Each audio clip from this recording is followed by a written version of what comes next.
Alexa, what's going on?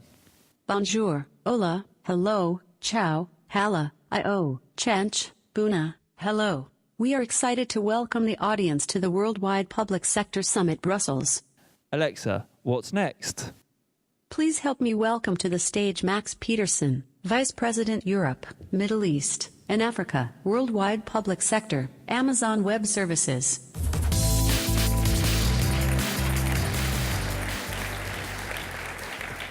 Merci beaucoup, Alexa.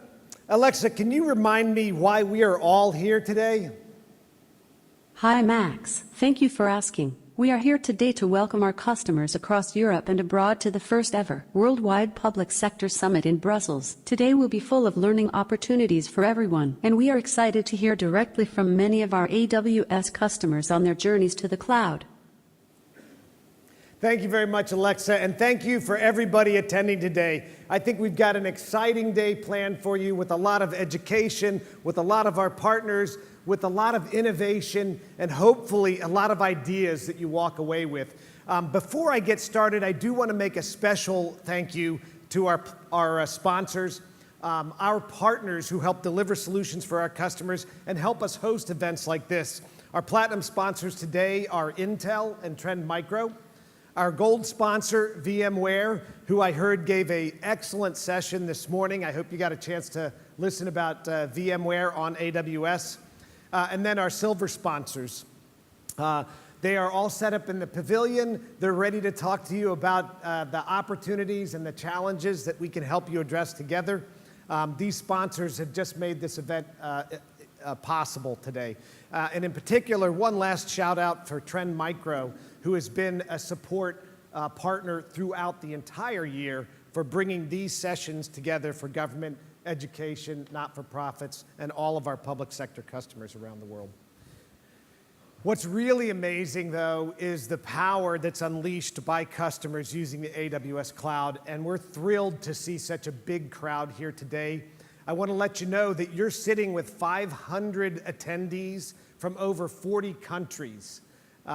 And so it's my pleasure to kick off today's keynote, and we'd like to get started by asking Alexa to help us out a little bit and introduce the lady who had the vision to actually build the worldwide public sector. So let me try this. Alexa, who is our keynote speaker?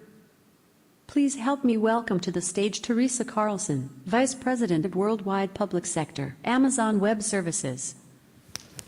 Thank you, Alexa. Hey, hi everyone. I'm Teresa Carlson, and I run Worldwide Public Sector for Amazon Web Services. And it's so exciting to be here today because, first of all, it's our first summit here in Brussels. And I really love to see these numbers because I think this is just an example of we should have been doing this earlier probably, right? So we need to make it bigger. Next year, we're going to have I think, a larger location for this. But before I begin, I want to see if Alexa, can you tell us, can you tell our guest a little bit about our host city? Teresa, I'm glad you asked. Brussels is known for so many things. Waffles, great beer, chocolate and Brussels sprouts. But there is so much more. Brussels is home to over 2 million people, has an average temperature is 14.2 degrees Celsius, and is the capital of the European Union. We speak French and Dutch and can trace human settlement back to the Stone Age. Wow, that's great, Alexa. What else? Some people tell me that Brussels is more international than London, more romantic than Paris, and has better chocolate than Switzerland. Definitely. But you can judge for yourself. Definitely better chocolate. Definitely better chocolate. Well, thank you, Alexa. And more than just a little bit of fun, Alexa is really a demonstration of the innovation and the power that AWS brings to our customers. This machine learning and artificial intelligence tool now is being used by thousands, hundreds of thousands of customers to create solutions, and many in the public sector space. So let's get started and talk about innovation for just a minute. Since our founding of AWS since 2006, we've actually had the desire to help builders build things. And in fact, we've changed our logo just this last year where we have the smile, but we used to have a set of builder tools. And that really represented the tools that we've created to help our customers and partners build new solutions and applications that help them drive their mission. And we're really excited to support this new generation of builders who are innovating with us on AWS. And really, our customers say it better than we do any day of the week, which you're going to hear from many of them today. You're part of our growing community here of AWS. And in fact, this slide really represents, we have millions of active customers every month on AWS. And the reason we know that is we can see they're actually using the cloud. And we have hundreds of thousands of active customers in public sector, and we have hundreds of thousands of active customers right here in Europe, which is fantastic. I love that. And within our government, within our public sector business, we include educational institutions, governments, not-for-profits, NGOs, and the partner community that works with us on that. And we are obsessed with providing you all the innovation that you need to really drive your solution set. And again, this is an example of the type of innovation that we brought to the market from AWS. And since 2008, you can see we launched in 2008 24 unique capabilities. And then in 2012, we launched 159 significant capabilities. Fast forward to 2017, and at the end, we launched more than 1,400 new significant services.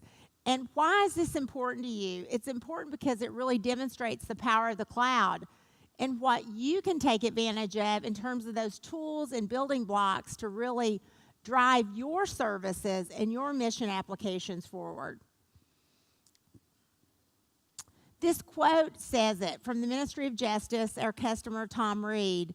We think cloud is just better. And cloud gives you the freedom to build, the freedom to innovate and try things, fail quickly for very little cost. And that experimentation component is really important. But that's one of the major things really about cloud is that freedom to do what you need to do without spending a lot of money up front. So speaking of those things, let me talk to you quickly about some of the key advantages of the cloud. And I don't know, hopefully many of you in this room are pretty familiar with AWS, but these are sort of things that we've been talking about for a long time that are differentiators for true cloud and what's driving the power of the cloud. And I'm going to start with the one on the end, which is security. And security, believe it or not, in the early days, we would walk in. We started the public sector business at the end of 2010. And for anybody who works in government, we know security, or any enterprise, security is job one. And in the early days, customers wouldn't even talk to us. They'd say, you're not secure, we can't use cloud. And today, customers come to the cloud, come to the AWS cloud because of security. And if you have an opportunity today, go to some security and compliance breakouts, and you'll hear more from us on that. But it is one of the top reasons now they actually come to the cloud. And let me just share with you, security will never end. Compliance will never end. These are things that every day we're going to have to think about, update, and provide new services for. The other area, the second reason that our customers in public sector tell me that they go to the cloud is agility. And I just heard that from 2 customers again yesterday. Agility, they want to move fast, they want to provide better citizen services, and they want to be able to try and experiment before they launch their actual service. And then cost savings. I mean, cost savings is a big reason because people want their IT to do more for them. And what we found over the years is cloud allows you to do more things and try more things. You don't just have a bunch of ongoing capital expense. You have operating expense that you can try. We have free tiers for our services. And so that cost savings and also turning off things you're not using and not being charged for things if they're just sitting there. And then elasticity, the ability to scale up. Right now in the U.S., we're going through tax season. So when you pay your taxes in the U.S., there's a lot of people online. And for tax season, there's a big spike. And for that period of time, they need to have a lot of compute and processing power, but then that goes down. And scalability, elasticity is really important, and cloud allows you to do that. And then last is to deploy globally. We have regions around the world, many here in Europe, and to be able to deploy your solutions on a global basis really fast. So these are sort of the key advantages. There's other ones, but these are the primary things that really sets cloud computing apart. Let me give you a couple of customers, or examples of AWS customers that are right here in Europe doing some incredible things. One is Radio France. How many of you listen to Radio France? I bet a lot of people here. I love it. And they are a public broadcaster here, and they use AWS to deliver over 50 million podcasts per month and operate 7 web-based stations, radio stations, and are continuing to add new services. I just met with them at our summit in Paris last year, and they talked about how cloud had really helped enable them to scale fast and try new things for the radio station. And then organizations like Giant, who enables more than 10,000 institutions here in Europe to run workloads with AWS without additional procurement. So they're enabling a whole bunch of educational groups just to be able to take advantage of cloud really fast. Now, those are 2 great stories happening right here in Europe. And you're going to hear more, and hopefully if you've been here this morning, you already have. But to share some more ways that AWS is enabling our builders across Europe, I'd like Alexa to introduce our next speaker. Alexa, who's next? Please welcome to the stage Pilar Torres, Head of Spain and Portugal, Amazon Web Services. Thank you, Pilar. Thank you, Teresa. Thank you very much. Good morning, everyone, and thank you for being here with us in Brussels. You know, this is our first public sector summit in EMEA, so you're making history with us today here, and we thank you very much for that. So as Teresa said, we are a truly global company. We have presence all across the world with our regions. We have 18 regions, 54 availability zones in different places of the world. But I would like to highlight what's our presence in EMEA and what's our commitment to this part of the world that translates into what we do, what products we launch, what investments we make, and what people we hire in the region. So we are present in Europe in 4 regions. You see them here: Ireland, the UK, Germany, and France. We have 2 more that will be launched shortly in Sweden and Bahrain, and more to come. And we also have human presence. We have 26 AWS offices in 19 countries in EMEA, ranging from Finland, Brussels, of course, Dubai, Saudi, Madrid and Barcelona, and Spain. So you name it. So we are really, really close to you, and that's what we want to do more of. But what do we do here? We offer you the widest portfolio of cloud services, and there are more than 100 services available to you. And you saw the piece of innovation that Teresa shared earlier. Let me talk about 2 services that are really appreciated by our customers in this new paradigm of transformation. One is AWS Redshift, which is a fully managed data warehouse. And what's the advantage? What's the benefit for you? It is that you can start as small as you need, as you want, no commitments, and you can grow as big as you need in the future. So you can start as small as 25 cents per hour, and then grow as your needs require, and manage one terabyte for $1,000 per year. And you can manage scales of petabytes of data. This is more than 1/10 savings compared to traditional data warehouse solutions.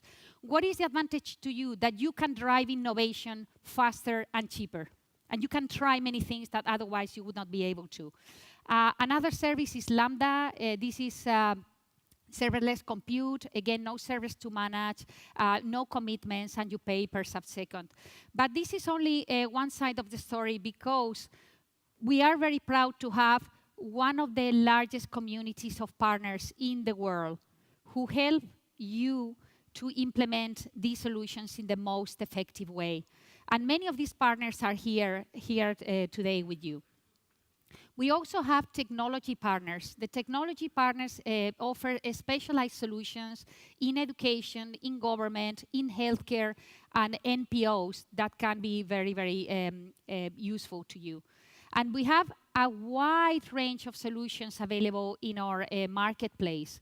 So in the marketplace, we have more than 4,000 different solutions from 1,280 ISV companies at the moment, but the number is continuously expanding. And more than 160,000 customers use the marketplace products in their operations. So we're very, very proud of that.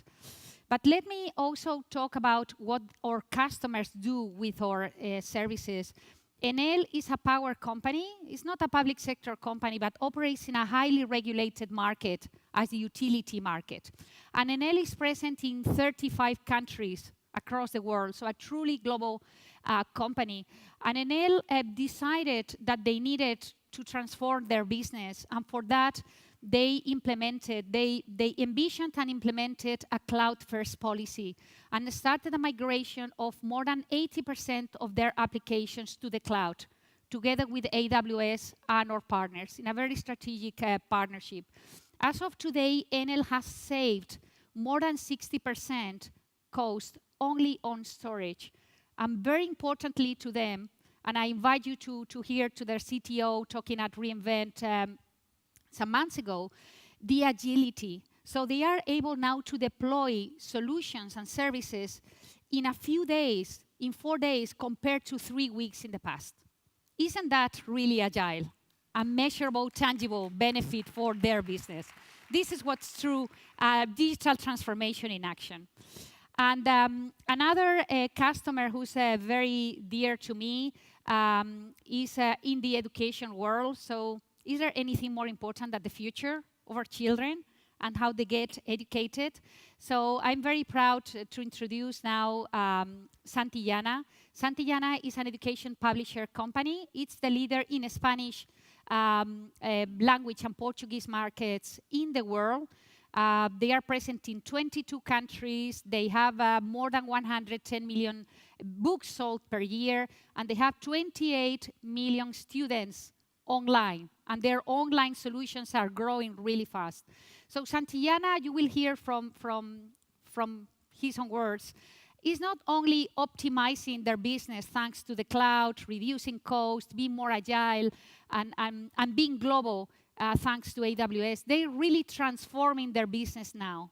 So they are together in this exciting journey of transformation. So it's my pleasure to introduce Iñaki Vélez, CIO of Santillana Group.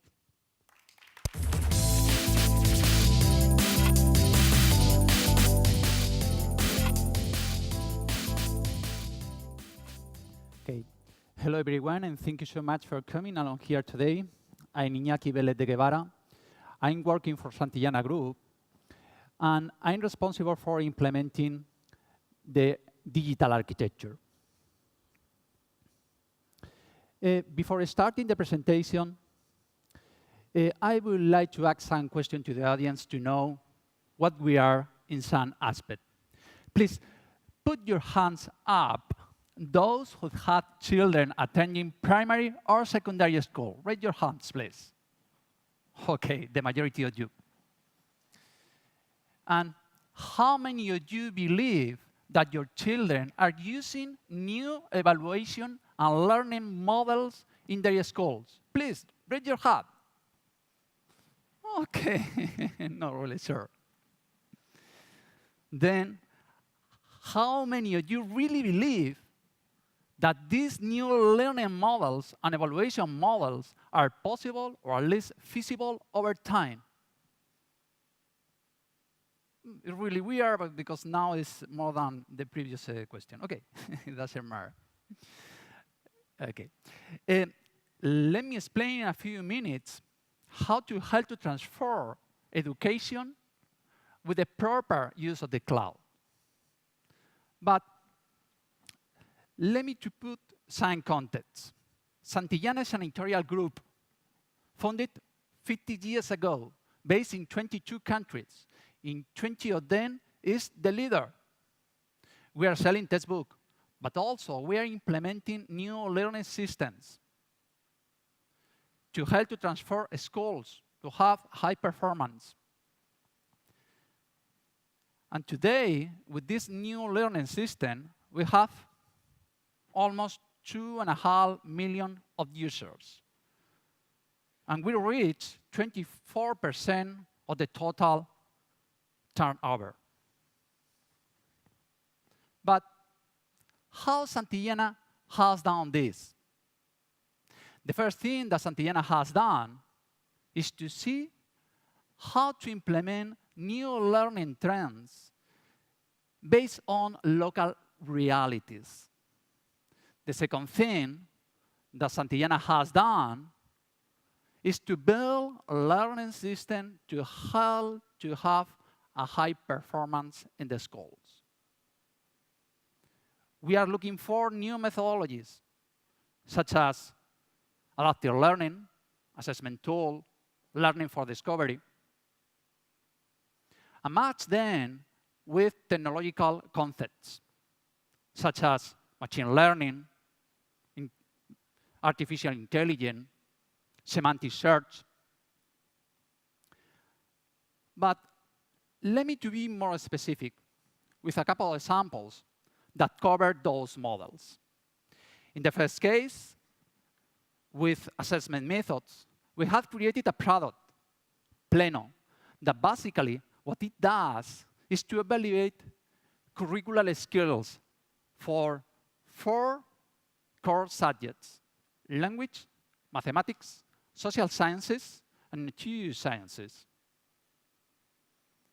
Our objective for this kind of products is to have a high availability and a proper auto-scaling infrastructure, because you have to take into account that when you are using these kind of things in the market, you are using that nationwide for both private and public sector. You can scale from 1 server to 1,000 servers in minutes. You need to have a very good level of service, real time. Let me to show you another example, adaptive learning. We have created a product, Aprendizaje Eficaz. You can translate it as an effective learning. Has 3 modules to train in: basic learning skills, mathematical skills, and reading comprehension. To make this possible, we needed specific technologies within the cloud, such as machine learning and voice and writing recognition. I'm talking about Amazon SageMaker, Amazon Transcribe, Amazon Comprehend, or Amazon Poly and Amazon Lex, depending on the technological context, with or without physical device. But to be implementing properly all the functionalities that I mentioned before, we had to change in the way that we manage the creation of the product that we have. We cannot do it with a traditional model, not anymore. What we had to do is to look for a management framework, such as cloud maturity model or similar, and go managing. That's it, infrastructure as a code. You had to ensure from the section of the product that the architecture should be based on the elements of the cloud in which it will be executed. And always you had to take into account things like DevSecOps all together and Agile to make this possible. From then on, you can run your solution, you can transform your products, you can put new technological trends very frequently, because companies such as Amazon Web Services are constantly innovating. You can move from national to international in minutes. All of that with a very good level of service. But what happened with the cost? Is it cost effective? Let me explain if it's cost-effective using Santillana as an example. 6 years ago, we started our digital adventure with around 200 students in our platform, using a traditional model of infrastructure. And today, we have almost 2.5 million of users in our platform. Have a look at the line in orange. But now, let's have a look at the line in green. We started with a cost of 20 euros per user per year. And after moving the infrastructure into the cloud, we decreased dramatically the cost from 20 euros to 89 cents. And although we are steadily increasing the number of users in our platform, the total cost is almost flat. Is it cost effective? Oh, yes, I think so. Well, that's all I wanted to tell you about how to transform education with the proper use of the cloud. Thank you so much.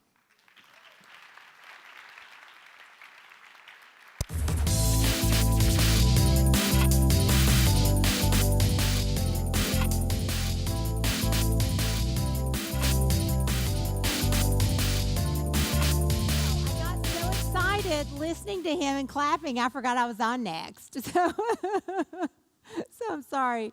Thank you so much. That was amazing. That was really a great story. And I got to meet with him yesterday, and I love what you're doing for students. It's really amazing. And it's great to also see what cloud is actually doing to help drive and build the solutions that y'all are delivering. So again, a great story reflecting things that we're doing around the world. Now, let's talk about modernizing. Make sure I'm on the right slide here. Let's talk about modernizing citizen services. I want to give you 2 more examples of things that are sort of happening in governments, local governments. And one is in the UK government, Transport for London has been a customer of ours for quite some time. And they built a new digital experience for commuters using AWS. And this new system handles more than 3 million visits a day and scales up to 30 times normal use at peak times. I've met with this customer. I've heard what they've said. We've worked them through different scenarios, and they continue to build services on AWS to help. Also, right here in Belgium, we have a regional government agency, AWV, using our services to collect data and identify road damage that needs repair. And I love this solution, and I've actually seen this kind of solution now being used for cloud around the world. There's even one in Boston in the US where you can download an app and you put it on your dashboard, and if there's bumps, it actually sends back to the motor vehicle in transportation telling them there's a crack in the road and they need to go take care of it. So as a result of what we've seen in cities and local governments innovating, and we love these stories, in 2014, we started something called City on a Cloud Contest. And the City on a Cloud Contest is all about what can cities do to innovate. And in 2014, believe it or not, as a team, we put our heads together and we said, we believe that cities are going to be a hub of innovation. That cities actually have the opportunity to move faster than even central governments because they can get together, really think about what their citizens need, what is more local to them, and create those solutions. So this is our 5th competition for this, and we announced the winners at our Worldwide Public Sector Conference in Washington, D.C., and there's about 12,000 attendees that come to that conference from around the world. And the applications have to be in by May the 11th. We would love to get some of you here to apply and get you on stage. The winners receive $50,000 in AWS credits. We also help them with any technical support and design, and we do PR with them. And we really try to make sure their solution gets out there with the press that's needed, and hopefully help you grow it and let other cities take advantage of it. So please, we love partners, we love the cities themselves, and last year we added an education institution component. So educational institutions now can put their solutions up as well. Now, innovation requires, of course, more than just the right technology. We have to build a pipeline of cloud talent. And let me tell you, around the world when I visit my customers, one of the things I hear from them is they need skills. I mean, skills gap is huge, and it's not just here in Europe. Believe me, it is around the world, because technology has changed, and the curriculum that's required to be taught and the understanding of that is evolving so fast. So right here in Europe, there's 350,000 ICT specialists across Europe that's needed, and we need to help fill those job skills quickly. So as AWS, we're the largest cloud provider in the world, and we feel like it's really an opportunity for us to help close this skills gap. And we've been working around the world for some number of years, trying different kind of programs to determine what's the right way to do this. And there's different models, but we found 3 that works really well. And one is something we call Restart, AWS Restart. And we tried this last year in the UK, and Restart was about retraining our military leavers or retired military veterans, depending on what area you're in, and their spouses. So we did this last year, and in fact, we got such great results. Of all those we put through that program, 68% graduated to on-the-job training, and of the 68%, 63% got job placement. So we really, that was a great program, so we're going to expand that. And then the second thing that we do is something called AWS Academy. And AWS Academy is for the universities, and we also see enterprises using this, to actually train and certify their employees or students on AWS. And last year, Forbes magazine named AWS the #1 skills program for solution architecture. So they said the #1 certification now in the world that was required or needed or in demand was AWS Solution Architect. And they said that paid an average of $125,000 a year. So through AWS Academy, you can begin that career now. Think about that. That's a pretty good starting salary. If I'd have started my career at $125,000, I'd have been very happy, I'll just tell you. So let's get more of those individuals certified. And then the other one is AWS Educate. Educate is a program we launched a few years ago, and that's about giving university and high school professors and teachers credits and curriculum to begin to teach cloud. We crowdsource that. There's a portal. They get training. They get credits. They share curriculum. And we have thousands of universities now around the world and hundreds of thousands of students taking advantage of this program. And we've really seen the results of all of these, and we're just really trying to continue to scale these. And so we've got to be able to reach more. So today, we're thrilled to announce that we are going to let me tell you the first thing. The AWS Educate program, and I heard this yesterday, and that's the reason I want to say this first, is now available in Spanish and Portuguese, all right? So we heard that, so we heard you all. So we're going to continue to add that. We're adding new learning pathways like machine learning and AI. We're including also traditional STEM technologies. The last thing I didn't tell you about Educate, we have a jobs board. So once the students have certified, they can put their resume on our jobs board. And we're helping connect the students with the right jobs. And we're just getting that up and running. But again, we now have hundreds of thousands of students and over 1,500 educational institutions worldwide for that.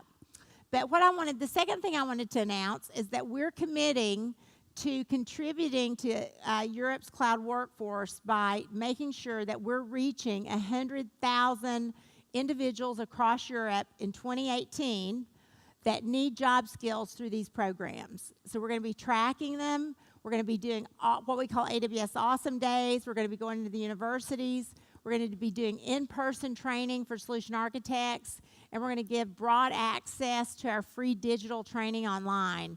So we want your help. Please tell us your needs, and if you don't mind, if you have a chance, visit our Solutions Expo and talk to one of our account managers who can give you more details on how to engage with us on that.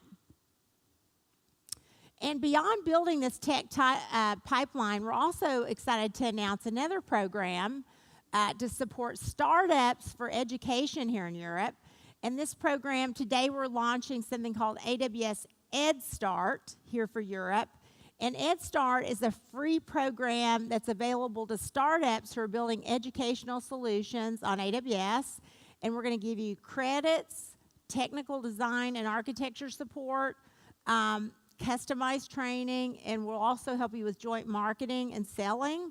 So there's an evolutionary path. We've been using this program. We did a beta of it and tested it. It's gone really well. And we love the education space, and we want to continue to try to get more companies thinking about what are those great educational solutions that they could build and get into the market. And then finally, to expand our thought leadership best practices throughout the region, we're announcing today that we're launching our AWS Institute, and we're having our first session right here today in the Egg, right? It's called the Egg, in the Egg today.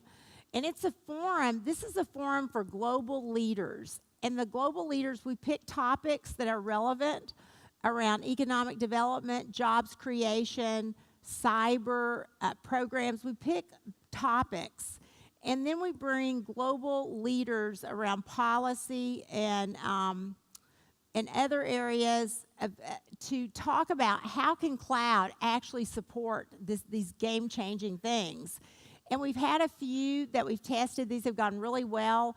We did actually one on jobs creation in the U.S. with university presidents and economic development CEOs from different states. And we came up with amazing ideas, and we're already seeing some states in the U.S. implement programs around cloud for new jobs. So we're holding our first roundtable. We're excited to do this here in Europe. And if you have ideas that are sort of grand ideas that you think cloud could be a solution to, let us know, and we'll do our best to put together the right institute to focus on that. So speaking of thought leadership and policy, before I bring our next speaker to the stage, because this will be my end for this, and I'll let my team close it out. I just want to say how much I've enjoyed being in here the last few days, spending time with the customers, seeing you all. Europe is a really important market to us. We've made a big commitment, as you saw with the regions that we built, the teams on the ground. We have multiple offices across Europe. We just opened one in Brussels this last year. We just opened one in Amsterdam recently. And you'll continue to see us open more and more and more. So you guys are a really important customer. We want to hear your feedback. And thank you for having me today. But to give you even more perspective that we talked about earlier on security, data privacy, and removing barriers to procuring cloud, Alexa, who's next to talk about that? Please welcome to the stage Christian Zaharsky-Philippe, Head of EU, Amazon Web Services. Thank you, guys.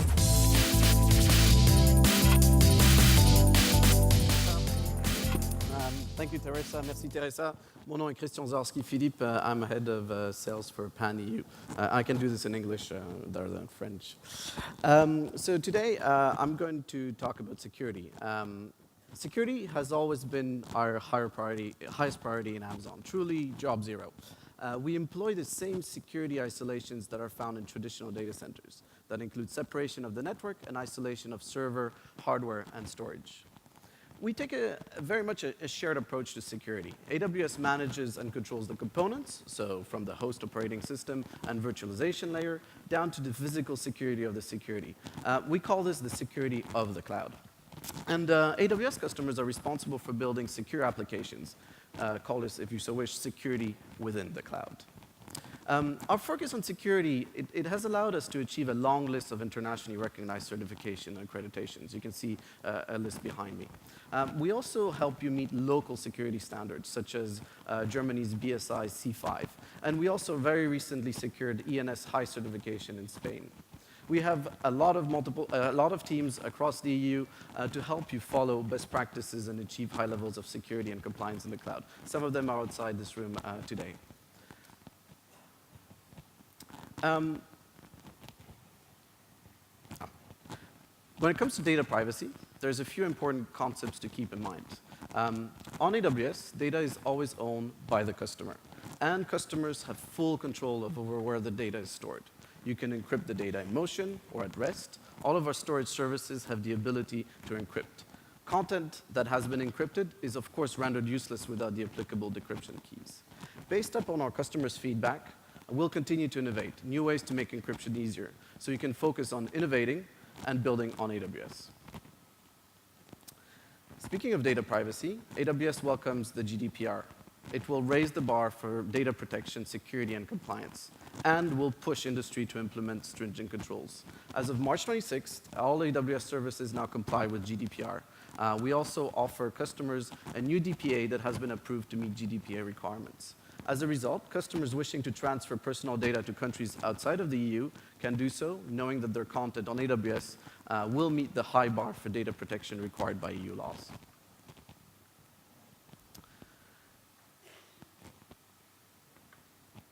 Our clicker is very moody.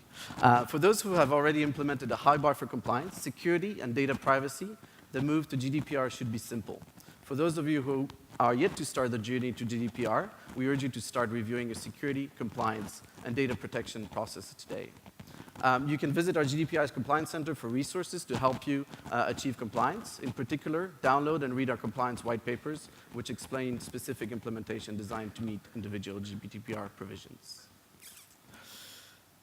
So, speaking of removing barriers, having the right building blocks in place is vital to success, from security and compliance to policy and procurement acquisitions. We have worked with governments around the world on establishing cloud-first and cloud-friendly policies. Cloud-first policies have removed hurdles and eased the burden for government agencies to begin their journey to the cloud. This foundation will allow your organization to test, develop, iterate, and continually innovate on behalf of your constituents. Another great example of that is, and I'm very proud to introduce them now, is the European Commission. And here to share the story today is the head of unit of digital workplace engineering from the European Commission. Please welcome Yves Paternoster.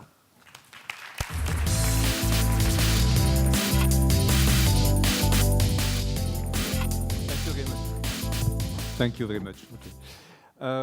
Okay, so what I will do today is try to get you through the journey that in fact we had in the Commission from no cloud to a cloud solutions. And in order to do that, let me first orient you a little bit of what we are. Everybody knows the European Commission, of course, but in fact, what you don't know is that in fact we basically do a lot of things. The European Commission is 40,000 people, 40,000 employees. But we are also, covering a very wide spectrum of activities coming from nuclear energy, maritime, economy, finance, security, whatever and ecology. There is not a single, subject that in fact you can have that we don't do, or to which we don't contribute.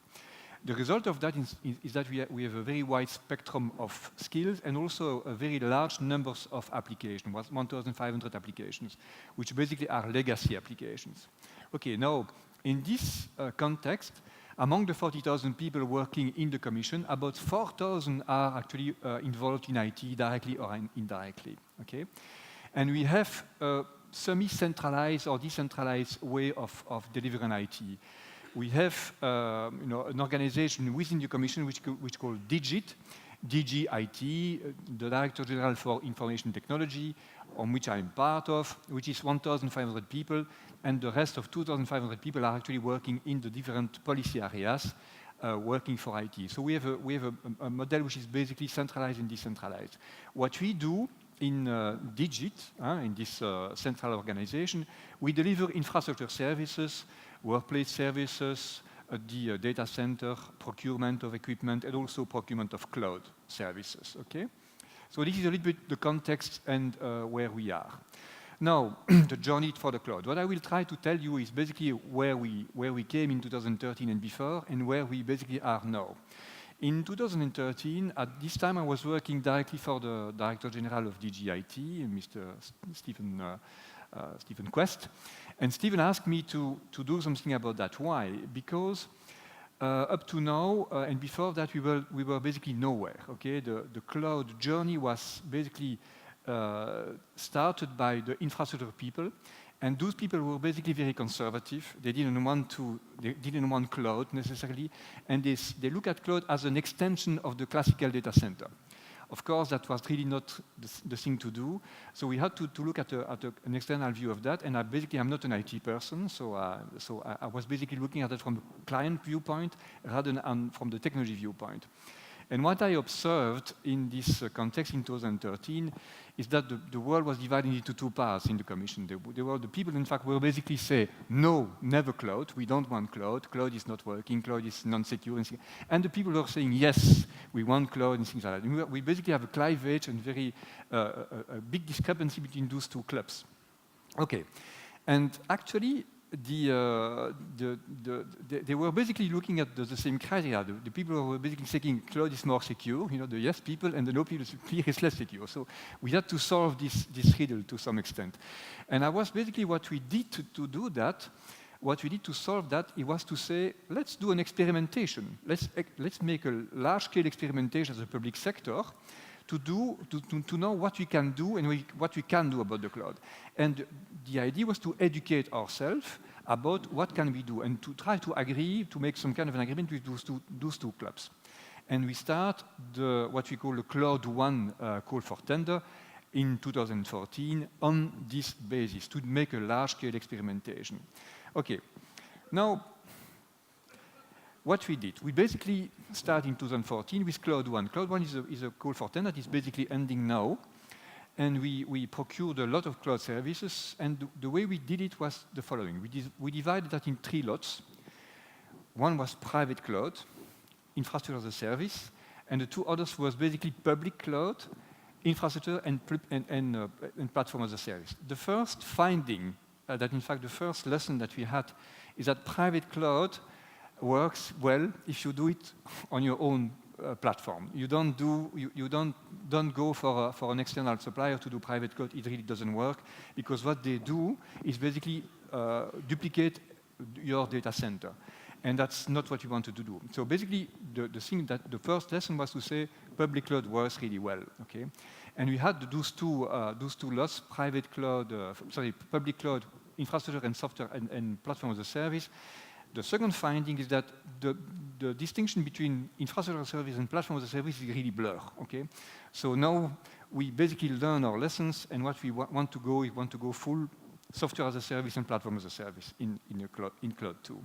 So we had these lessons of learned about the Cloud 1 experiment. Cloud 2 will be a different object. First of all, we basically have concluded, in fact, the cloud is really the way to go. Even though we will still have a data center for the legacy, we have 1,500 systems, you understand, in fact, we will not be able to move all the systems at once on the cloud. However, we are actually doing some experiments there as well, and they are actually working relatively fine. But Cloud 2 will be some kind of an object where we will procure by a channel of what you call dynamic procurement channel. So it means that in fact, it will not be limited, probably not limited even in time, and it will basically be a channel by which all cloud suppliers and of course AWS will be able to propose solutions, and we will basically acquire solutions through this channel. So Cloud 2 is really something that will basically be very interesting for us. The future about Cloud 3 and things like that, it might even not be necessary because Cloud 2 will be a continuous kind of processing of procurement channel. In fact, we will be using. Okay, so now, what did we learn basically? For us, it was really an eye-opener, Cloud 1 and now Cloud 2. What we learned is that, of course, we have a lot of benefits in terms of cost. If you move some of the application, it's basically something like 4 times less expensive than if you use the data center. The second is that, of course, you have a lot of possibility of agility. So if you want to experiment with something which basically is new, you benefit from a lot of things on the cloud. The next one is basically you have of course benefit of elasticity. If you have a large need of elasticity, it's really the thing to do. I don't know if you know that, but you have the communication platform of the European Commission, which is called Europa.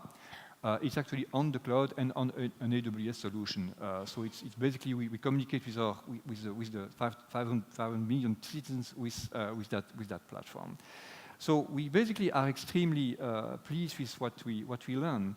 And just to complete my speech, the key takeaways for us is that, in fact, well, we will still have an hybrid solution. We will still have a data center. Why? Because we have those 1,500 applications which we need to move, slowly, but in fact surely on the cloud. So we will have an hybrid solution. The second thing is that, in fact, it's very important to experiment. And what the idea of making an experimentation was really the key for us to get all those no people and yes people together and then decide to go for it.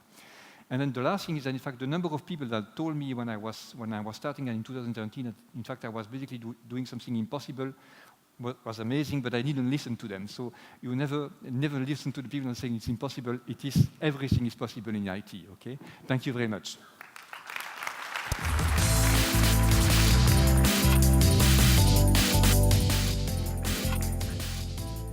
Thank you very much, Ives. That was a great story, Iñaki. Great story also. Thank you very much. I really like the learnings that came out of that one. In particular, don't let people tell you things are impossible. Think big. That's what we like to say at Amazon.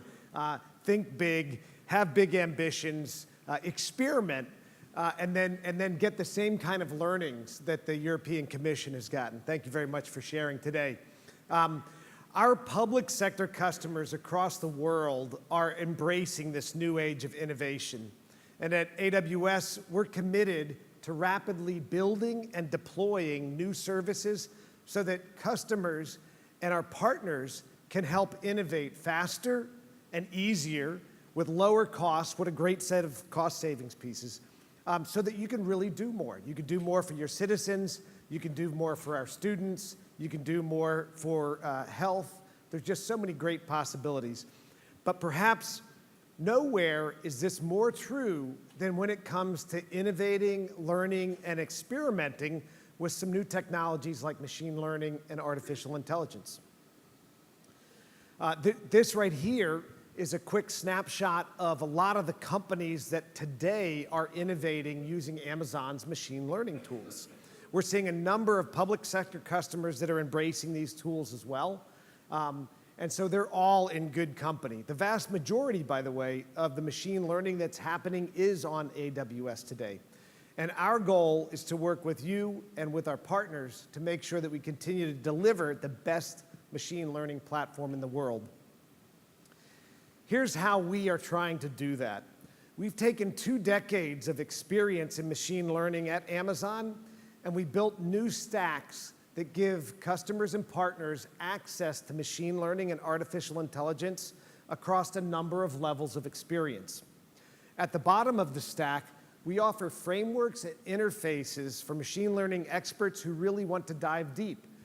Those are the folks that are creating brand new algorithms and figuring out how to use data to develop new insights and deliver new solutions. But that takes a fair amount of experience. In the middle stack, we've got a lot of our traditional engineers who we offer a solution called Amazon SageMaker. This allows you to focus on your data and the problem sets that you're trying to address, as opposed to the heavy lifting of creating machine learning algorithms. And finally, even if you have limited experience in machine learning, we offer a top-level service that gives people application services on top of the stack. And these services make simple API calls that allow you to actually embed machine learning into your applications. So we work hard to make it super powerful, and we work hard to also make it super easy and super accessible. One customer that's achieving real results today with Amazon machine learning is the UK National Health Service, the main provider of healthcare in the United Kingdom. And they've leveraged that top tier of the stack to be able to do new solutions. Using Amazon Lex, they built a chatbot that now serves as the first point of contact from their call center. That's really powerful for them because what they found is that the chatbot is now able to handle 40% of all the incoming call volume. And so by taking 40% of that load off of people, it allows the individuals in the call center to spend more time with the questions that are a little bit more detailed or complex. And by doing this, they're able to reduce wait times for patients. And that's really what it's about. It's a great example of using new technology to be able to really deliver better care. And what I'm really excited about now here today is to be able to talk about another company right here in Brussels that's also helping to use Amazon machine learning to improve healthcare by allowing patients to detect skin cancer and save lives. And so I get the great pleasure to introduce the Chief Technology Officer of SkinVision. So please welcome Brett Boscher to the stage.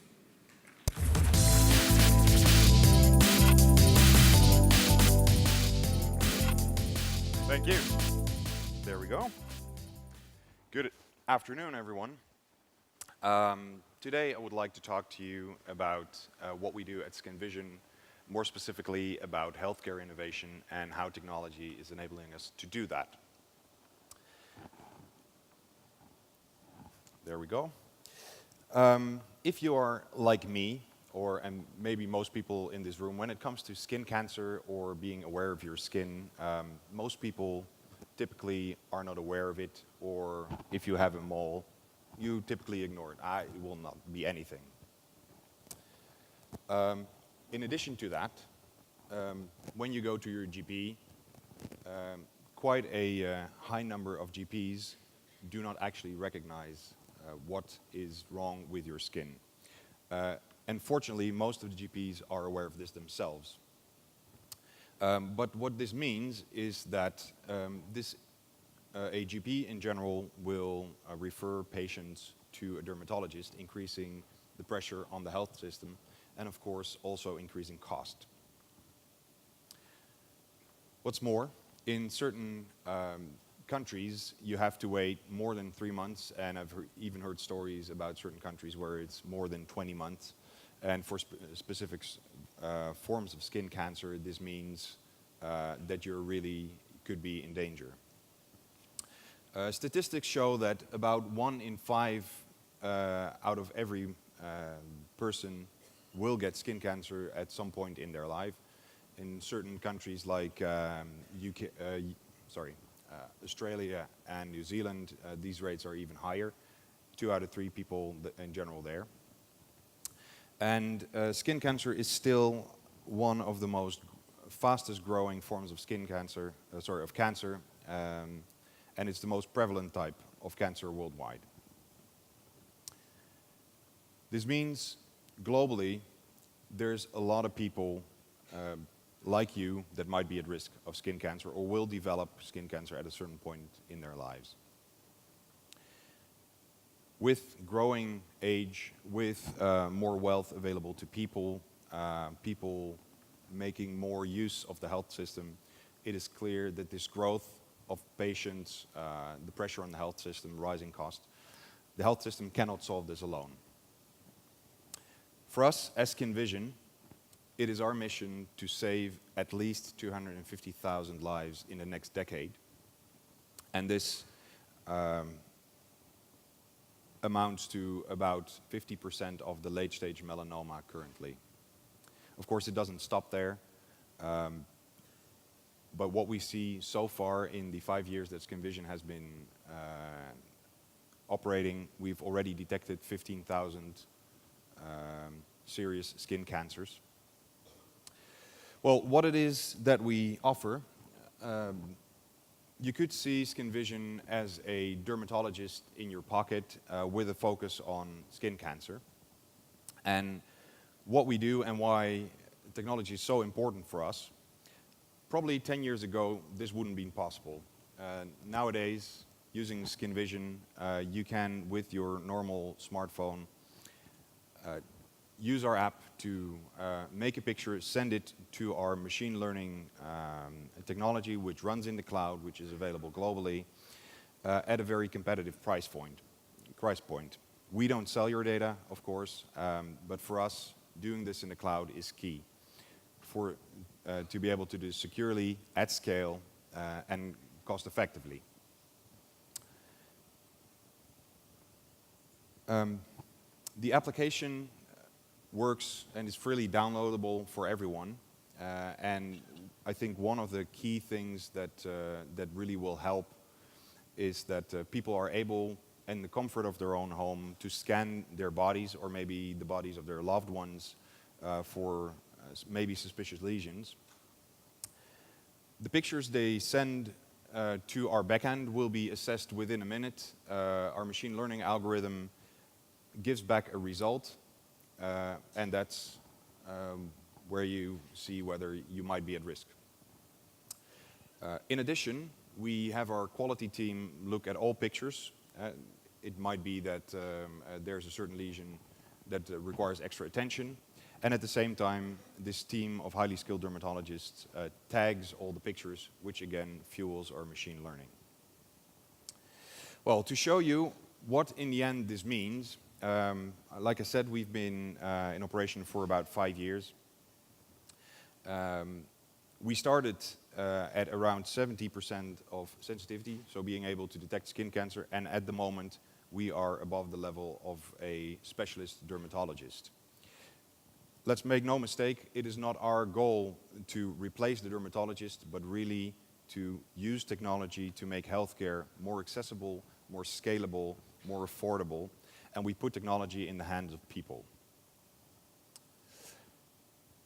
With respect to machine learning, if there's one thing, and I think the services that Amazon is offering is great, technology is moving at a rapid pace. What we've learned as well is that, yes, of course, machine learning is all about data, but it's also about the process you have around it. For us, for example, it's how we acquire the data, how we select it, how we process it, how we train, how do we validate that what the algorithm or the trained algorithm comes up with is actually okay.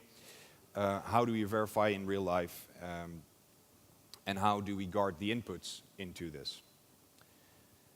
I think proof of this is that there's many more initiatives that try to detect skin cancer using machine learning, and none of them so far has been able to work with the amount of data that we have. We have around 3 million pictures of skin cancer.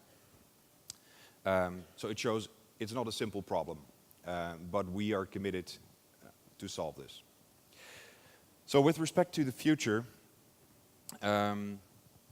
we clearly see that the healthcare systems around the world will be in need of solutions. The rising cost, pressure on the health systems also form an opportunity. Technology will happen, right? It's not just us, it's other companies, the big ones, Amazon, Apple, everyone seeing mobile health, e-health as a great opportunity. What we also see is that this fosters a broader acceptance of technology, your smartwatch, your phone, diabetes detection, etc. And we will see this as a self-improving effect. Finally, we see and we hope that this will lead to a behavioral shift towards self-examination and prevention, right? If you know you're at risk for a certain disease, why not scan yourself? With this, I would like to thank you for your attention. Thanks.